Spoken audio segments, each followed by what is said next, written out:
Hello everyone, welcome back to the channel, I hope you're doing well. Today you join me back down the farm once again. This is Maple.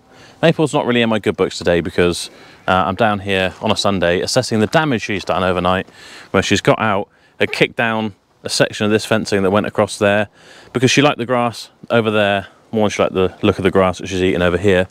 So she just either leant on it or kicked it down. You've got quite a kick on you, haven't you, Maple? And unfortunately for us, our camper van was still left in this field from when we had our barbecue camp out a few weeks ago, and she kicked that as well. So there's a dent in the side of that. I'll try and show you some footage of that in a minute. But if you are here for, you know, business advice, looking for tips if you're getting in the car trade or whatever, investments, things like that, take it from me. Don't invest in horses. They're not the best in the world, are they, darling? Maybe not. Maybe not. Yeah. Stick to cars. Far easier to deal with. Far less, believe it or not, temperamental. At least cars don't seem to deliberately want to try and kill themselves the whole time. So that's my top tip for today's video. Stay away from cars. Not cars. Stay away from horses. Apart from Joey. We do like Joey. He's one of my favourites. And horse girls. Big problems lie ahead. Anyway, today we're going to have a look at a cheap part exchange car that we've bought in at Borough Motors. One for Sophie to sell. Hopefully there's some profit left in it.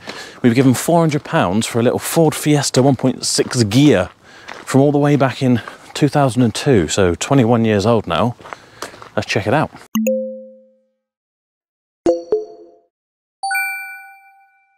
Okay, so here it is, and on the front of it, doesn't look too bad actually. I'm quite fond of this marque Fiesta. Whatever marque it is, I can't think off the top of my head, but I quite like them. They drive really well actually. They are nice to drive, they ride well. There's a reason the Fiesta's so popular, I suppose, and you know, they're still popular in this era. I notice we are missing our towing eye cover. I don't think anything drastically bad's happened there, but maybe it's just got lost somewhere along the way. I could probably do with a good valet. We've got the good old kind of moss and everything, algae growing in the grille. Headlights could want to restore, but you know, on the front of it, it's a nice colour. It's got the alloy wheels. It seems reasonably straight. Don't look at that bit. But for 400 quid, with MOT, it runs, all that sort of stuff. How far wrong could we possibly go? So starting at the front and working our way around, I think maybe the bumper actually has been changed because it's got slightly, I don't know how well it will show up on camera, but there's a slight difference in the paint, I think. And there are some bits where it's flaking away around the edges. Oh look, yeah, it's coming off, and there's the original colour is underneath. So 100% it's been repainted, that bumper. Maybe they had a little bit of a prang or something, and that's why the towing eye cover's missing. Maybe either it never got put back in, or it's been put back in and fell out. Front alloy wheel actually looks alright. We got a fairly decent looking Cooper tyre on here. Lots of brake dust, but that will clean up really nicely. Going along the side, everything looks all okay, apart from we're missing our little gear badge thing on there, but you're not going to get one of those, are you? All looks good until we get to this corner, where there's... It's not the end of the world, this. It doesn't really stand out. There's a bit of a ripple here. A dent man would get the worst of that out for 45 quid, but you just wouldn't bother, would you? You see it's obviously clipped the edge of the door there as well, so now it's got a bit of a rust starting there, but it, on the whole, doesn't really stand out, does it? For a 400 quid car, you know, you can't really grumble. On the back we've got a Pirelli. That's probably got about 5mm tread. Again, brake dust on it, but otherwise there are a few curb marks, but helps the fact that this is probably titanium silver, Ford titanium silver. We use it to respray wheels sometimes. It's just a good general silver. It doesn't show so much when it actually goes through to the alloy, so cleaned up, they look pretty presentable. Put some tyre shine on there and it looked really good. Coming around the back, it probably would benefit from some new plates. I mean, they are the original dealer plates, so they probably are 21 years old now, so not doing too bad for that considering, but cracked and everything like that, they're probably still past an MOT, I imagine, but it would definitely freshen up if we put a set on there. No damage I can see on the back, a bit of moss around the lights and everything there, but a good valet on this and it would come up an awful lot better, I think. This side on the whole looks pretty good. A few more scuffs on this alloy wheel, so that one's looking a bit rougher, but not the end of the world. The sidewall also is very worn, so definitely that tyre would want changing really, because Just doesn't fill you with confidence. It's obviously been run flat probably at some point, and they've been driving around on the sidewall, and that's why that's worn out. Sort of on the edge there, it's probably only 2 mil. We've got more on the side, but where they've been running it flat, that's worn it on the outer edge, so it's much less tread on the outer edge here than in the middle. So that's at least one tyre you want. At least we got our gear badge this side. I expect you could get those on eBay for a few quid, but probably not worth the hassle. This alloy wheel is normally the worst one, near side front, but again, not too bad. We got a Cooper, same as the other side I think it was, with equally as good tread, let's say 5 mil on there. If you can get in and see that, I don't know. But again, worn on the outer edge.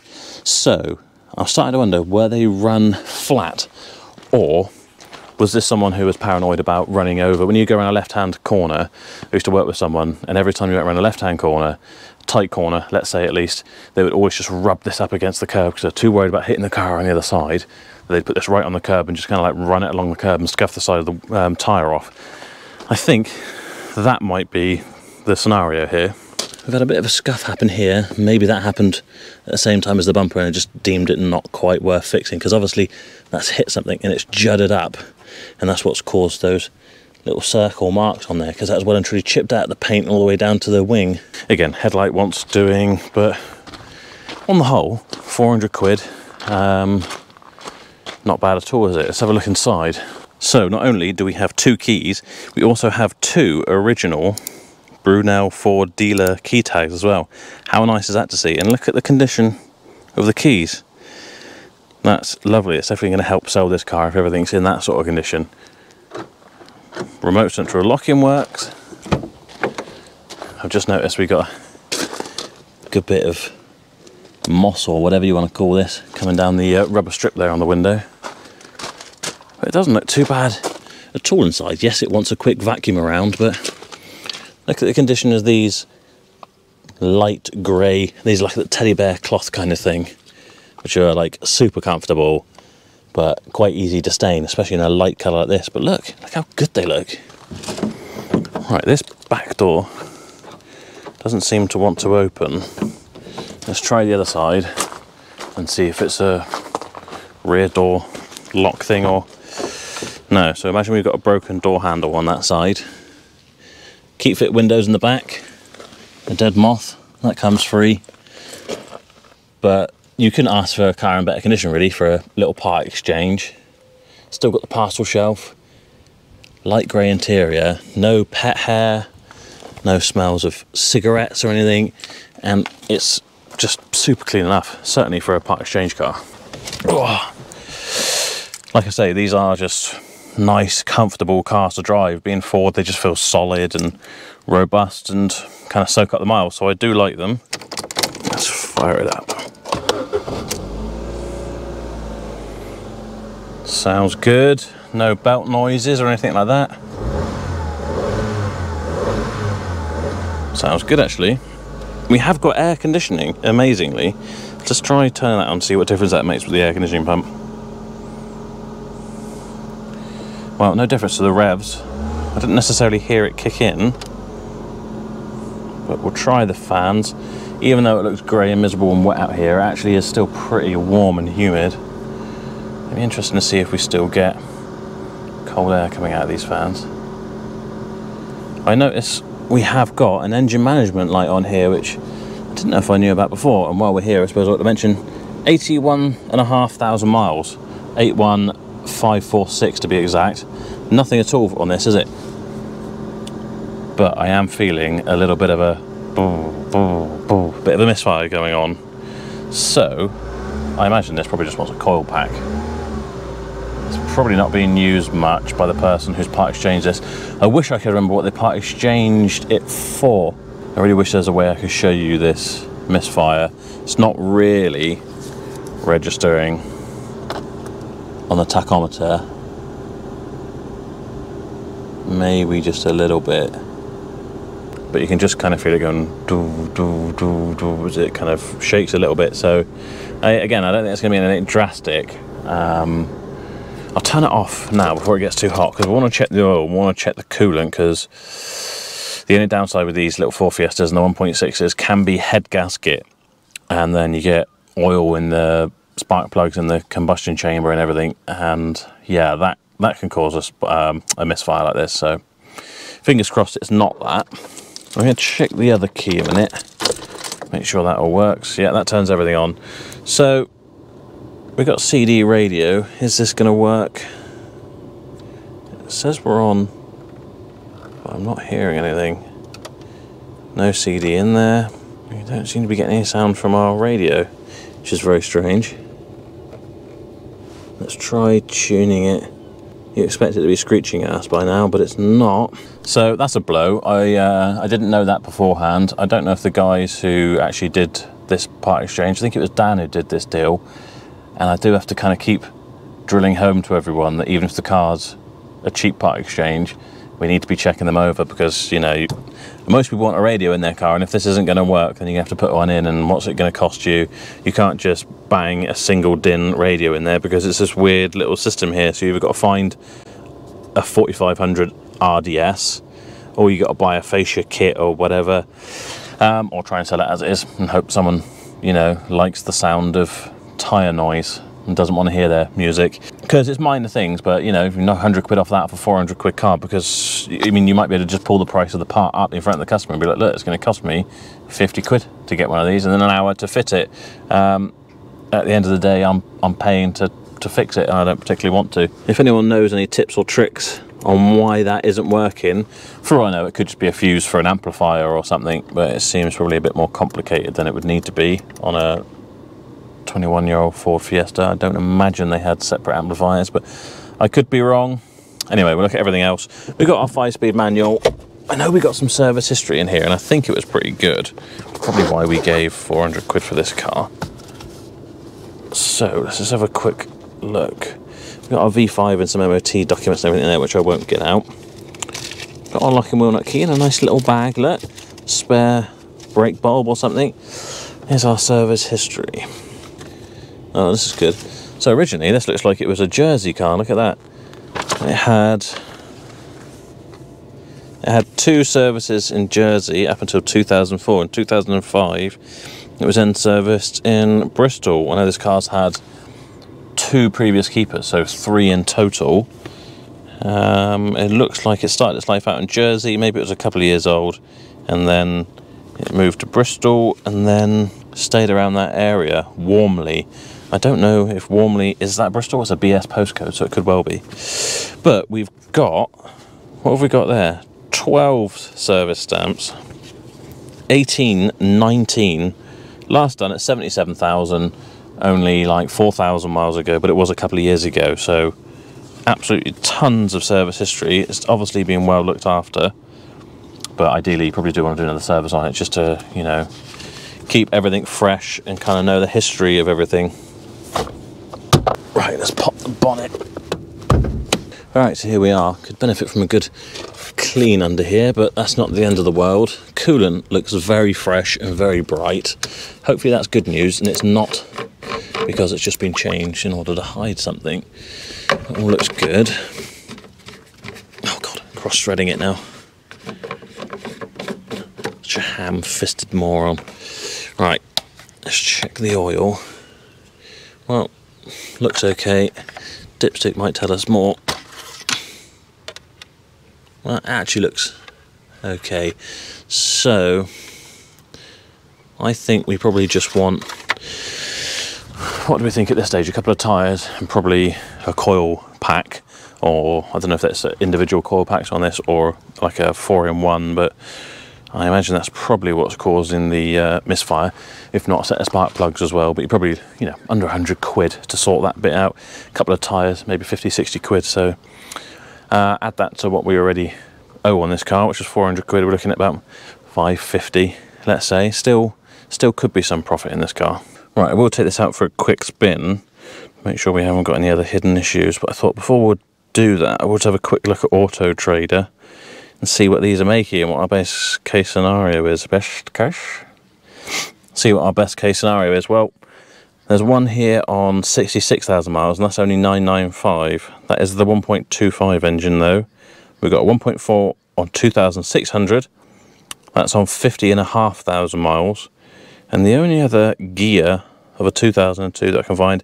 Again, is 995 on 96,000 miles. So it looks like this is about £1,000 car, isn't it? It's a 995 all day long. So if we're already at about 550 quid and it needs an MOT, so you hope that it passes that, that's 600 quid. So you're looking at making 400 quid if you're lucky, minus your tax and VAT and all that sort of stuff. So it's not going to be a great earner. Maybe we'll chance our hand at about 1,200 quid on this, because I think it is a nice example, especially with all the history, especially if we do a service on it, that sort of thing.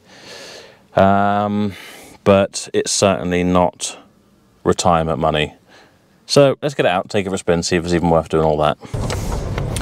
Right, let's get this Fiesta out on the road, see if this misfire gets any better or worse under load.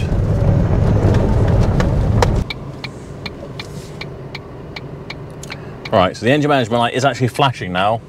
I assume that's worse than a solid engine management light, and I can definitely feel it's juddering. So we're not going to be going far, that's for sure.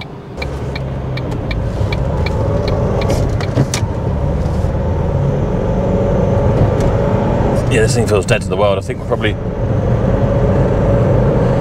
It doesn't quite feel like we're running on 3 cylinders, but it is very juddery now. I'm not going to chance it going too much further. I don't think this is anything drastic, but it definitely needs addressing. So we'll pull in somewhere and we'll turn around before we go too far. Good news is, steering and brakes, everything all feels good. Tell the rest of the car's in pretty good condition, so it's not going to be the end of the world. This is even the sort of thing Jordan can come out and do in his van and do a mobile diagnostic and check that, you know, it is a misfire and which one it's on, and change the relevant coil pack, and I don't think we're going to have too many issues.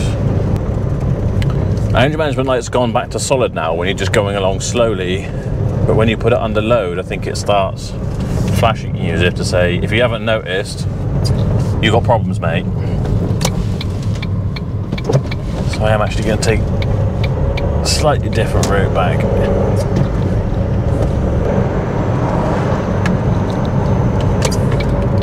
That seemed unnecessary. F***ing idiots behind me.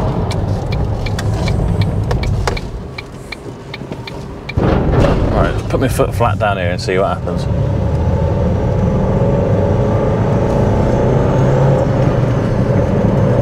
That's when the engine management light starts flashing, so I'm probably not doing it much good, but yeah, it definitely feels a little bit flat. So much for a quick wash and out the door, as all us dealers do. I'm looking at a couple of tyres at least, an MOT, hopefully just a coil pack, figure out what's going on with the radio, and then maybe scrape a few hundred quid if I'm lucky, if that. So, well, could have had potential. I don't know. I think what I might do actually is when I get back home in a minute, we'll sit down at the computer there and figure out what we could get for this trade, see whether it's just worth getting shot of it as it is and saving ourselves the headache. I do actually pay everyone a commission on not just the cars that they sell, but cars that are bought into their business as well, because we always want to have stock, so incentivize buying some stock in. Maybe we need to do a system of where if you don't check the cars and an obvious fault is there that isn't reported on your part exchange paperwork, then you don't get your commission, because it's me who pays for it in the end. But to be fair, I'm sure Dan would probably tell me that when he did this, he told me, oh, it's got an engine management light on it, Scott, the radio doesn't work and whatever, but we're only giving 400 quid for it. And I probably was just like, yeah, that's fine. And I just forget about it, because that's what I do. You've got so many things on your mind, it's easy to forget. But that's the car anyway. It could have been better, could have been worse. I'll see you back at the house and we'll figure out what we're going to do with this. Okay, so back home, having a quick look on the computer, and I can see that we can get a coil pack for about 20 quid on eBay, so probably even cheaper from a part supplier. So with a couple of tyres, let's say 100 quid, then you've got your MOT, 40 quid. So we're looking around about 540, 550 quid, and we've got a decent little car that we can definitely sell for 1,000. You know, it's not going to be the biggest markup we've ever made, but it's also a really tidy little car, so I've got no issues selling that. I don't think we're going to have any real comebacks on it. It's not some old dog that you're really trying to, you know, just get out of. I think it's you know, I've got no qualm selling that. It's a decent little car. So I hope you've enjoyed the video. If you have, please do give it a thumbs up. If you're new here, please subscribe. If you're not, thank you so much for continuing to watch. And other than that, I will see you next time.